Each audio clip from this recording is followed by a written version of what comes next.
Bismillahirrahmanirrahim. Allahun e falenderojmë për shëndetet tona sinqerta, mbi vunën e gjithë pejgamberëve Muhammedin sallallahu alaihi wasallam, dërgojmë mbi familjen e tij, mbi shokët e tij dhe mbi gjithë ata që ndjekin dhe e pasojnë këtë rrugë deri në ditën e Kiametit.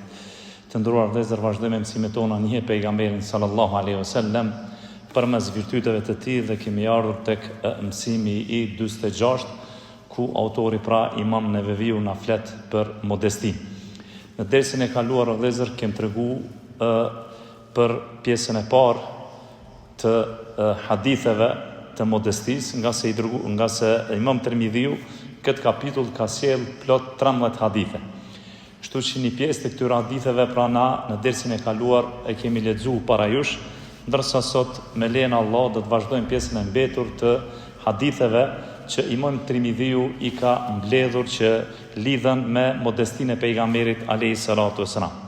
Pra, siç e dini, modestia është një nga vlerat e larta të moralit dhe është prej cilësive të pejgamberëve të Allahut subhanahu wa taala.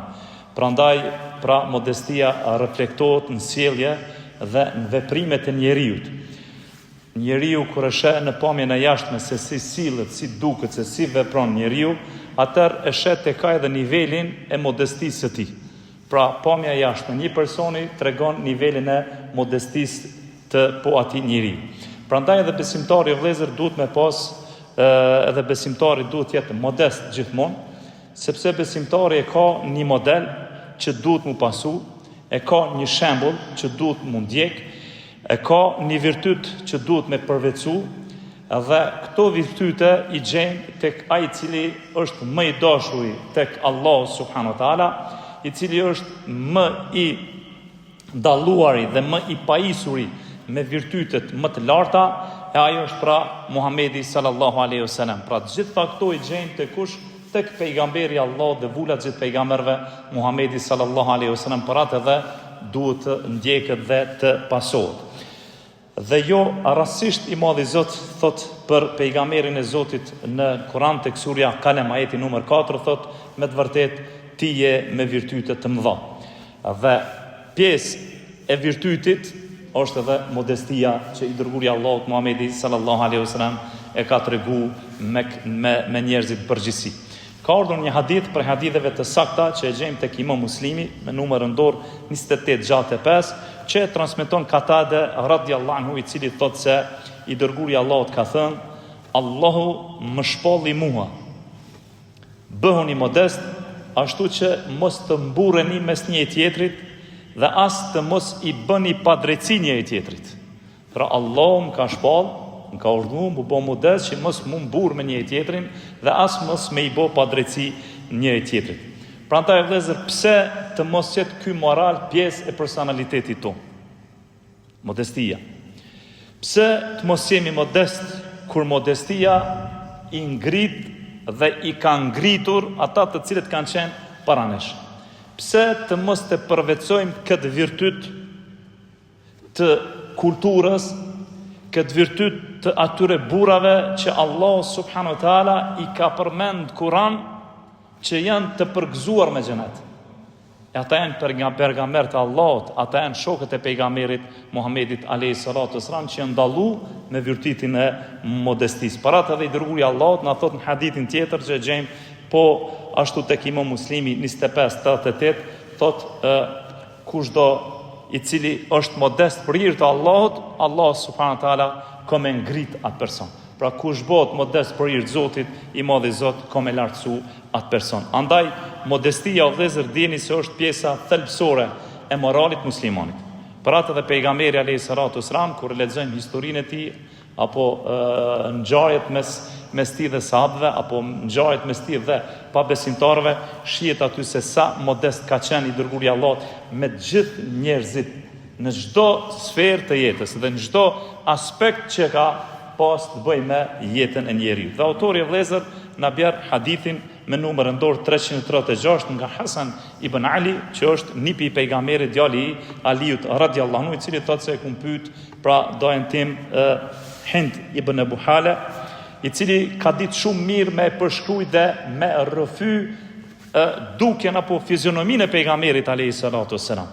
në mënyrë figurative. Për atë ju kum lut dhe i kum thonë, më trego se si është duke i dërguari Allahut Muhamedi alayhi salatu wasalam, dhe që qëllimi jam thot ka qenë që kur të më tregon për dukjen e profetit, të mbaj mend dhe të përfitoj dhe të i përngjoj dhe të veproj ashtu sikur se ka bo i dërguari Allahut Muhamedi sallallahu alaihi wasallam. Dhe pastaj thot se doja filloj duke më tregu se ka qenë një person i madh, i respektuar, me fytyrë të shkëlqyer si hëna e plot e kështu me radhë. Këtë hadith o vëllezër, nëse ju kujtohet fillimet e derseve në kapitullin e 8, Imam Tirmidhiu kur ka fol për fizionominë e pejgamberit alayhi salatu wasalam, e ka përmend këtë hadith të pejgamberit të Zotit, mirë po këtu janë disa çështje që lidhen direkt me modestinë e pejgamberit sallallahu alaihi wasallam. Për atë edhe Imam Tirmidhiu e ka përmend po të njëjtin hadith të gjatë për shkak se lidhet direkt me temën për të cilën pra Imam Tirmidhiu flet. Thot Hasani këtë hadith një kohë gjatë, thot nuk i kum kallzu vllaut e Husajnit. Dhe një ditë thot kur vendosa mi tregu dhe fillova mi tregu pas saj e dike këtë hadith para meje. Dhe më tha po të njëjtën gjë e kum pyet edhe unë dojen tem, dhe mbi gjitha thot e kum pyet edhe babën tonë Aliun me më tregu diçka dhe më tepër se si ka qenë i dërguari i Allahut mbrana shtëpisë së tij, po ashtu edhe jashtë shtëpisë së tij. Ky hadith është shumë i gjatë vëllezër, për atë edhe nëse e shohim zinxhirin e këtij hadithi, dietarët këtë hadith e kanë cilësuar prej haditheve të dobta. Mirë po, ajo që është përmend hadith, si shtam fillim në kapitullin e 8 që ka përmend Imam Tirmidhiu, ka shumë pjesë të këtij hadithi që janë të sakta, që janë të argumentuar dhe ne i kemi lexuar bashkë me juve nga libri i Hoxhës pra Abdurrazak el-Bedrit ku flet për jetën apo virtytin e pejgamberit alayhi salatu wasalam. Pikërisht në këtë hadith o vëllezër përmendet modestia e pejgamberit alayhi salatu wasalam. Pra, aty përshkruan se si i dërguari i Allahut pra e ka shfrytzuar kohën. Dhe në këtë hadith tregohet respekti i pejgamberit alayhi salatu wasalam që ka pas me njerëzit. Se si i dërguari i Allahut Muhamedi sallallahu alaihi wasallam i ka vlerësuar njerëzit e ditur. I ka vlerësuar dhe i ka shmu njerëzit e ditur. Pastaj i dërguari i Allahut këtyre u ka thonë që atë që ndëgjoni prej meje me përcjell tek të tjerët. Pse? Sepse nuk kanë qenë gjithë kërkues dijes, nuk kanë prezantuar gjithë mezhliset e pejgamberit alayhi salatu wasalam, se disa kanë qenë të nxënë me punë të tregtisë, dynjase, të familjes së kështu me radhë. Për atë edhe i dërguari i Allahut i ka shmuar njerëz të dijes dhe i ka porositur atë që ndëgjoni prej meje me transmetu dhe me u thonë të tjerëve. Po ashtu pejgamberi alayhi salatu wasalam vëllezër i ka veçuar njerëzit të cilët kanë pas autoritet. Qofshin ata dhe jo besimtar. Dhe në momentin kur këta jo besimtarët e kanë pranuar Islamin, nëse kanë pas ndonjë pozitë në vendet e tyre, i dërguari i Allahut Muhamedi sallallahu alaihi wasallam nuk ja u ka ul atyre pozitën. I kalon me vazhdu në atë pozitë të cilën pra kanë pas në udhëheqje. Po ashtu mezhliset e pejgamberit alayhi salatu wasallam vëllezër nuk kanë qenë mezhlise ku është ngrit zoni mes një tjetrit. Nëse i kthehemi historisë së pejgamberit alayhi salatu wasallam ku kthehen prej një betejë, i dërguari i Allahut së bashku me shokët e tij dhe sahabët kanë qenë tu i pushu po larg një tjetrit. Dhe kur i ka po pejgamberi alayhi salatu wasalam, është mërzit dhe ka thonë çka është ajo çfarë po ju shoh juve të largu mes një tjetrit. Afronu sepse vërtet largimi mes një tjetrit, pra ndomja mes një tjetrit është prej shejtanit dhe sahabët janë bë krejt bashk, saqë to transmetuesi nëse e ki qit mbi kokat e tyre një çarshaf i kishte mbulu krejt. Mezhliset e pejgamberit kështu kanë qenë të afërta krejt sahabët aty, dhe sikurse kanë ardhur transmetime tjera të sakta, nëse do të qëndronin plumbat mbi kokat e tyre, do të rrinin sepse kokat e tyre nuk kanë lëviz. Pra, aq sigurt kanë qenë që nuk kanë lëviz, që kanë qenë tek pejgamberi alayhi salatu wasalam. Pra, i dërguari i Allahut Muhamedi sallallahu alaihi wasallam nuk është ngrit zoni gjatë mezhlisit të tij, nuk ka pas përgojim, ka fol për çështje të cilat kanë pas dobi njerëzit në përgjithësi, dhe fytyra e pejgamberit alayhi salatu wasalam gjithmonë ka qenë e buzëqeshur. Pra pejgamberi alayhi salatu wasalam është kujdes për shokët e vet nëse ata kanë mungu në përmezhlise, është tregu i durueshëm me njerëzit dhe e ka përmend shpesh Allahun e lartësuar, nuk i ka kthy ata të cilët kanë kërku diçka për pejgamberit Zotit, po ashtu edhe i dërguari Allahut pra ka respektu të moshuarin dhe ka mëshiru të voglin dhe ka qenë i kujdesur edhe për ata të cilët kanë qenë të panjohur për të. Pra gjitha këto janë përmendur te ky hadith i pejgamberit alayhis salatu wasalam, që është tham prej haditheve shumë të gjata dhe diçka prej pjesës së këtyre haditheve ne i tregum, edhe pse këtë hadith tham pra dietarët e hadithit e kanë cilësuar prej haditheve të dobta, mirë po në përgjithësi ajo se çfarë është përmendur në këtë hadith janë hadithe tjera që janë të sakta. Dhe autori e fillon me hadithin tjetër 337 nga Anas ibn Malik, i cili thotë se i dërguari i Allahut ka thënë: sikur të më dhurohej një thundër, do ta pranoja. Vazhdon duke thonë: gjithashtu do t'i përgjigjesha ftesës kur ajo afrohej për gosti. Këtu tregohet të vëllezër në këtë hadith të pejgamberit alayhis salatu wassalam, tregohet se sa modest ka qenë pejgamberi alayhis salatu wassalam. Nëse dikush i ka ofru pejgamberit alayhis salatu wassalam prej dhuratave, qoftë edhe kjo pjesë thundër, që është pjesa e poshtme e këmbës, e cila është e fortë, ndoshta nuk ka fare mish, pejgamberi alayhis salatu wassalam nuk e ka refuzuar. Pra tregon modestinë e tij. Pra nuk e ka nënshmu kur asnjë person. Nuk ka nënshmu asnjë dhuratë. Pa marrë parasysh lloji dhuratës që i ka ardhur pejgamberit alayhis salatu wassalam, pa marrë parasysh vlerën dhe madhështinë e po asaj dhurate. Dihet ajo që është e ditur se pranimi i dhuratës për dhuruesin është shkak për gëzimin dhe qetësinë e tij shpirtërore. Pra kur ta jep dikush një dhuratë dhe ti kur e pranon, ai gëzohet dhe qetësohet se ti e ke nderuar, domethënë me pranimin e dhuratës. Prandaj edhe mos i refuzo dhuratat, sepse i dërguari i Allahut Muhamedi sallallahu alaihi wasallam pranë hadithin e saktë që e lexuam pak më parë, thotë do të pranoja edhe nëse është dhuratë thundra, pjesa poshtme e poshtme e këmbës, e cila është e fortë. Këto profeti i Zotit e ka përmend në hadith. Po ashtu pejgamberi alayhis salatu wasalam thotë nëse dikush më fton mua në gosti, edhe nuk më qet me hongër kush pos kësaj pjese, thotë nuk do ta refuzoja me xhlisin apo nuk do ta refuzoja atë gosti. Dhe pikërisht ky hadith tregon se i dërguari i Allahut e kishte arritur kulmin e modestisë, kulmin e thjeshtësisë, se si ai pra është sjell me njerëzit. Sa modest dhe sa i thjesht ka qenë me ta. Pastaj autori na sjell hadithin 338 nga Xhabiri, i cili thotë se pejgamberi alayhis salatu wasalam ka ardhur tek unë duke ecur në kom, pa i hypur mushkës apo kalit. I dërguari i Allahut, do të vjen një hadith tjetër që është i sakt tek Imam Buhariu, se ka shku së bashku me Ebu Bekrin radiallahu anhu, kur ka qenë i smund Xhabiri radiallahu anhu. Pra pejgamberi alayhis salatu wasalam e ka vizitu Xhabirin së bashku me Ebu Bekrin, kur është smu Xhabiri radiallahu anhu. Dhe i dërguari i Allahut i ka vizitu shokët e vet, sikurse kur kanë qenë të shëndosh, po ashtu dhe kur kanë qenë të sëmur. Dhe pejgamberi alayhis salatu wasalam, nëse nuk ka pas se me çka me shku, nuk ka hezitu me shku edhe në kom.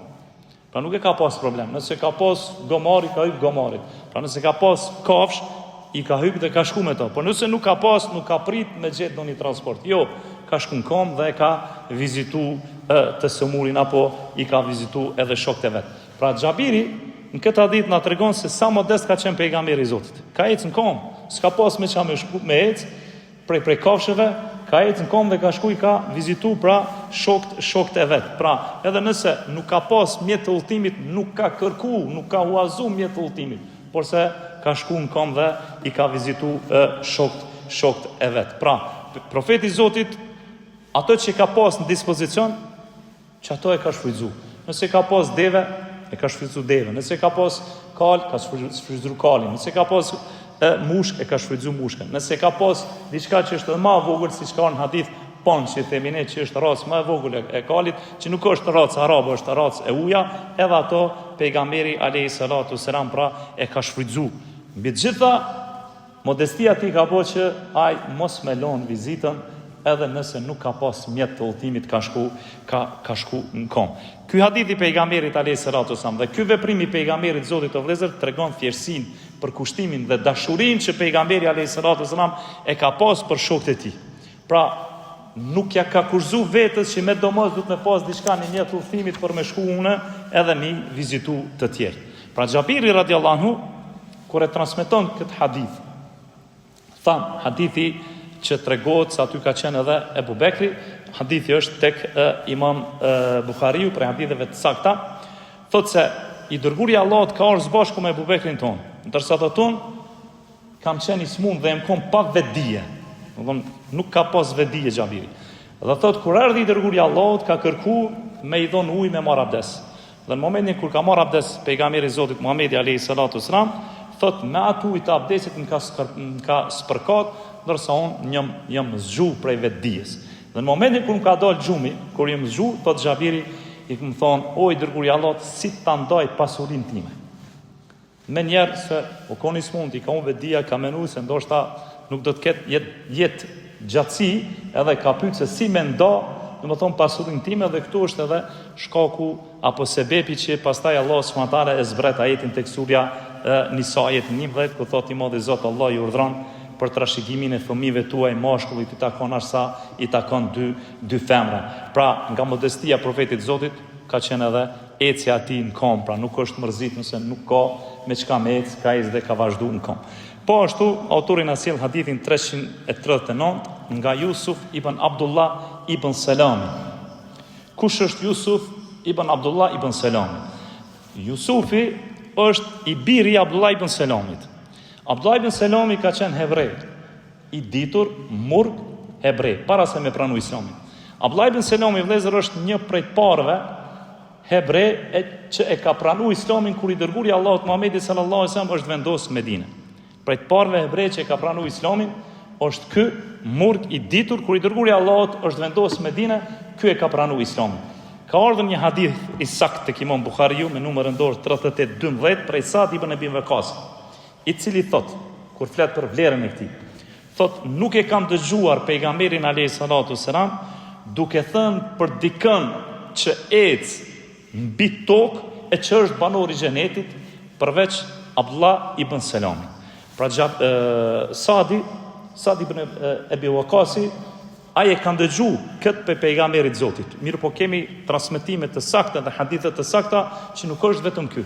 Ka më shumë se një sahabi që i dërguari i Allahut ka tregu për ta dhe ka dëshmu për ta që janë prej banorëve të xhenetit duke qenë gjallë, dhe ju e dini që i dërguari i Allahut i ka përmend 10 që janë prej banorëve të xhenetit, në 10 që ka të tjerë që janë prej banorëve të xhenetit, që është Bilali, pastaj ka të tjerë që ai personi që i dërguari i Allahut me gjithë ka thonë se dëshironi me pa një person prej banorëve të xhenetit, ja ky është i cili ka hec para turmës së njerëzve dhe sahabiu ka shku e ka vëzhgu, ka bujt me to deri në fund të hadithit i cili është i gjatë.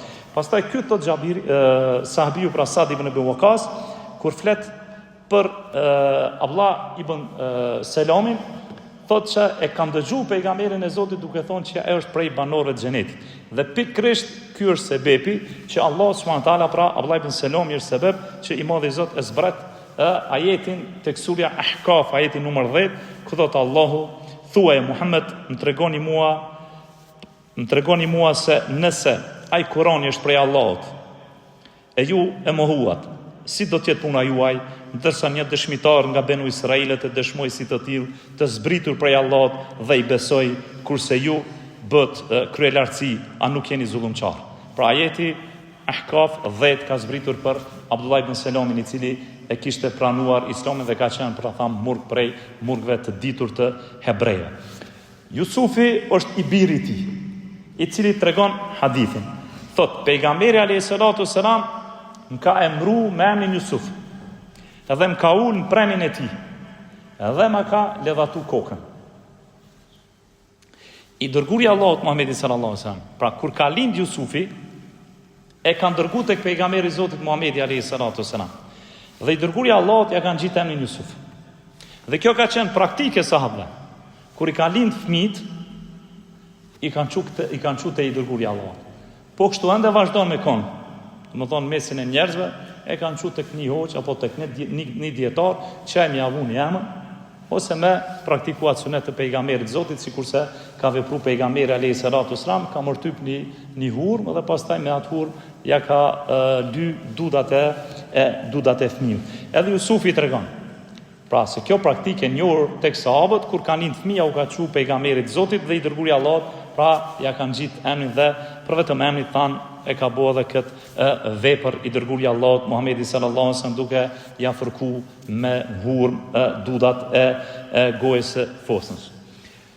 Jusufi prej kajt e transmeton këtë hadith, kur ai ka qenë i vogël, s'ka mujt me majt menaj, se bebo kon, e transmeton sepse kanë dëgju prej prindërve vet, të cilët i kanë tregu veprën dhe kujdesin dhe modestin e pejgamberit alayhi salatu wasalam. Pra, aq modest ka qenë i dërguari i Allahut Muhamedi sallallahu alaihi wasallam, saqë edhe fëmijët tonë, e vllatë tonë i ka marrë dhe i ka përkthel. Edhe ka lujt me ta. Pra Jusufi o vëllezër është një prej sahabëve më të vegjël të pejgamberit Zotit. Pra atë është e pëlqyeshme që fëmijëve, kur të lindi fëmijët, me janë gjitë emrat e pejgamberëve të Allahut, sepse kjo është nderim për pejgamberët e Allahut subhanahu wa taala. Pra atë dhe i dërguari i Allahut, kur e kanë çu fëmijën, ja kanë gjitë emrin e pejgamberit të Zotit Jusuf. Çfarë thotë ky? Më ka ul i dërguari i Allahut në prenën e tij, më ka ledhatu kokën time. Pra i dërguari i Allahut, megjithse ka qenë pris i shtetit, i cili ka pas një përgjegjësi shumë të madhe karshi njerëzve dhe karshi shtetit, ai ka qenë shumë i thjeshtë dhe shumë modest. Ai e ka ul Jusufin në prenën e vet, ja ka ledhatu kokën me plot dashuri. Ky gjest i pejgamberit alayhi salatu wasallam tregon dëshmërinë, afërsinë që e ka pas i dërguari i Allahut edhe karshit fëmijëve. Ju e dini se ka ndodhur shpesh që fëmijët e Medinës me shkollë me marr pejgamberin e Zotit për dorë dhe i dërguari i Allahut u shëtit nëpër rrugët e Medinës. Nuk ja u ka prish shef. Pejgamberi i Zotit alayhi salatu wasalam. Dhe ledhatimi i kokës për fëmin është shenjë e dashurisë dhe është shenjë e butësisë, dhe në momentin kur ti ja ledhaton një të voglit fëmijës kokën, krijon mes ti lidhje emocionale mes ti dhe fëmijës. Dhe ai pastaj fillon edhe ty me dashje dhe mos me harru këtë veprim, sikurse nuk e harroi ky sahabi i vogël. Ka ardhur një transmetim tjetër ku i dërguari i Allahut që sahabiu në moshën 5 vjeçare, do të kur i kom pas 5 vjet pejgamberi i Zotit në ka stërpik me ujë prej mesit, se kemi treguar në hadithet që i dërguari i Allahut këta i ka pas pak të ndara, këta dy dhëmb e ka mush gojën me ujë dhe e ka stërpik në fytyrë. Ka pas 5 vjet sahabia ku e transmeton. Dhe dietarët e hadithit kanë thonë se lejohet mi marr hadithi prej moshës 5 vjeçare, se ky e transmeton vet. Thotë kur i kom pas 5 vjet, profeti i Zotit ka lujt me mua, i ka mush gojën me ujë dhe më ka stërpik, domethënë me ujë në fytyrën time. Pikërisht në këtë hadith që e transmeton Jusufi shihet modestia e madhe e pejgamberit alayhi salatu wasalam dhe kujdesi i madh i të dërguarit të Allahut, jo vetëm që e ka pas për njerëzit e mëdhenj, por dhe për më të vegjëlit e të vegjëlive, sikurse janë edhe foshnja pra të umetit të tij. Dhe autori i vëllezër na sjell hadithin 340 nga Anas ibn Malik, i cili thotë se i dërguari i Allahut kur e ka bëu haxhin, thotë ka kaloruar mbi një samar të vjetruar, dhe mbi atë samar ka qenë një pelerin. Vlera e asaj pelerine do të ka kushtu 4 dirhem. Dhe kur e ka drejtu devën e tij, drejtim të Mekës, masi që e ka bon jetin mikat, ka thonë, o Allah, po të përgjigjem me hax, i cili nuk ka dëshirë për famë edhe nuk ka syfarsi. Këtë doa e ka bo pejgamberi i Zotit. Këtë hadith autori e ka përmend në të njëjtin kapitull në fillimet e haditheve të modestisë, mirë po ka ardhur me një rrugë të një transmetimi tjetër, sepse ai është pak më i gjatë. Dhe çfarë shifet këtu? Se ne e kemi lexuar në dersën e kaluar, mirë po duhet i përmeni 2 pika që lidhen direkt me këtë hadith. Ajo është se doaja pejgamberit alayhi salatu wasalam, o Allah të përgjigjem me hax, në të cilën nuk ka dëshirë për famë as syfarsi, tregon se vepra duhet mu bo për hir të Allahut. Çdo vepër të cilën ne e bëjmë duhet me bo për hir të Allahut. Nëse vepra nuk është për hir të Zotit, ajo nuk pranohet. Pastaj, çdo vepër e cila bëhet për hir të Allahut, për mu pranu ajo vepër, duhet jetë në pajtueshmëri me sunetin e pejgamberit alayhis salatu wasallam. Domthonë këto janë dy kushte bazë të pranimit të një veprës për atë dhe i dërguari i Allahut Muhamedi sallallahu alaihi wasallam është lut dhe e ka bërë këtë dua. Pastaj autori i vëllezër e bjer hadithin 341 nga Anas ibn Malik, i cili thotë se një robaçeps e ka ftu pejgamberin e Zotit për ushqim. Dhe i ka afru pejgamberit e Zotit me hongër për shesh. Dhe në atë për shesh thot ka pas edhe kungulleshka. Enesi thot i dërguari i Allahut Muhamedi sallallahu alaihi wasallam ka fillu me marr prej kungulleshkave sepse i ka pas marak. Thabiti transmetuesi këtij hadithi thot e kum dëgjuar Anas ibn Malikun duke thonë: pas kësaj ngjarje, pra kur e ka pa që i dërguari i Allahut po i don kungulleshkat, thot nuk është përgatitur për mu ushqim, e që ka ekzistuar mundësia me mbo kungulleshka, vetëm se e kanë bën një gjë të tillë. E kanë bën një gjë të tillë. Pra, pejgamberin e Zotit kush e ka thirr? E ka thirr një robaçeps. Ai robaçepsi ka qenë rob edhe i lirum. Çfarë tregon ky hadith? Tregon se sa modest ka qenë pejgamberi i Zotit, pra nuk ka bërë dallime mes atyre të cilën ka pas grada edhe mes atyre të cilët kanë pas pasuni shumë të madhe, po e ka thirr një rob i thjeshtë që ka pas zanatin e robaçepsit, nuk e ka refuzuar. Edhe ka shku ka hongër. Çka ka hongër për shesh që ka pas copave të kungulleshkës. Pra pejgamberi alayhis salam nuk i ka dallu shtresën e njerëzve. Nëse ka thirr i varfri ka shku tek i varfri. Nëse ka thirr robi ka shku tek robi. Nëse ka thirr i pasur ka shku tek i pasur. Nëse ka thirr jetimi ka shku pra tek jetimi. Pra shihet qartë modestia e pejgamberit alayhis salam dhe morali i tij i lartë duke mos bërë dallime dhe duke mos i klasifiku pra shtresën e njerëzve dhe shoqërinë me to, dhe tregon se kur i dërguari i Allahut ka filluar me hongër, i ka marr pjesët prej nat gjell, ka pas copa të kungulleshkave që i ka dash, edhe thot pa asaj kur e kum pa pejgamberin e Zotit duke i ngron, thot edhe unë thot kum fillu me i hongër kungulleshkat dhe me pasu këtë lloj të ushqimit që e ka dash pejgamberi alayhis salam, edhe sarë që kum kërku ushqim me mbo, nëse ka qenë mundësia, kam kërku që me mbo edhe kungulleshk vetëm me kapat ushqim të cilin e ka dash pejgamberi i Zotit. Dhe autori pastaj na bën hadithin e funit për këtë temë, hadithin 342 nga Amra, i cili ka thonë se një ditë i thash Aishës: çfarë ka bëj i dërguari i Allahut kur ka qenë shtëpi? Më është përgjigj duke thonë: ka qenë një njeri i rëndont, i cili kujdeser për rrobat e veta, e milte devën vet dhe i shërbente vetës së tij. Pra ky sahabi e ka pyet Aishën dhe ka thonë: o Aishë, në kallëzo çka ka bëu pejgamberi sa më shtëpi? Me një fjalë, o Aishë, më tregon dallimin e tij prej njerëzve të tjerë. Dhe Aisha i ka treguar se i dërguari i Allahut Muhamedi sallallahu alaihi wasallam nuk ka pasur dallim prej njerëzve të rëndom. Mirë po dallimi i pejgamberit me njerëz të tjerë është se Allah e ka ngrit dhe e ka veçuar me pejgamberllëk. E ka zgjedh si pejgamber. Sikurse na thot i Madhi Zot tek sura Kehf ajeti 110, thuaj un jam vetëm njeri si ju, mua më shpallur që Zoti juaj është vetëm një Zot. Çfarë ka thënë Aisha? Kanë qenë njëjtë sikurse ju. Mirë po i ka përmend disa cilësi, të cilat nuk ka kërku për tjerëve me bo, por se i ka bo vetë. E para që i ka përmend ka thonë është kujdes vetë për rrobat. Pra vetë i ka la, vetë i ka terë, vetë i ka kep. Ka pas mundësin me bo një çdo të tillë, e ka bo vetë, nuk i ka thonë dikuj tjetër. Më thonë prej njerëzve të familjes. Pastaj çfarë thot? I ka mjel deret, pra me durët e veta, i ka mjel deret e veta, nuk i ka thonë dikujt shko dhe mili deret. Jo, me dorën e vetë e ka bo atë punë dhe me dorën e vetë edhe është ushqy.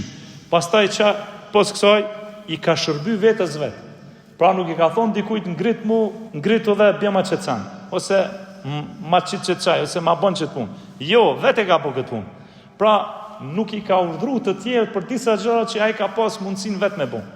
Edhe vetë thot i ka bu. Pra këto veprime tregojnë se i dërguari i Allahut Muhamedi sallallahu alaihi wasallam e kishte arritur kulmin e thjeshtësisë dhe për kryrjen e modestisë.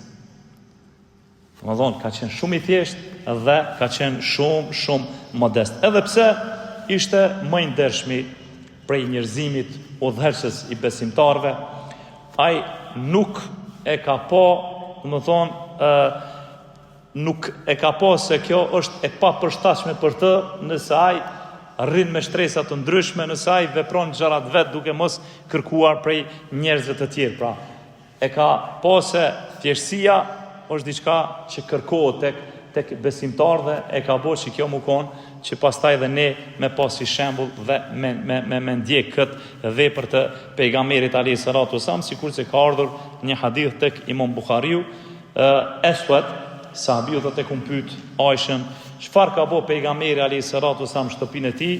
Më ka thonë, ishte në shërbim të familjes, pra i ka ndihmu familjes pejgamberi i Zotit Muhamedi alayhis salatu wasalam. Mirë po thot, kur ka ardhur koha e namazit, ka shku dhe e ka bo namazin. Ky është dersion për sonte, me shpresë që të takohemi në derset tona të radhës.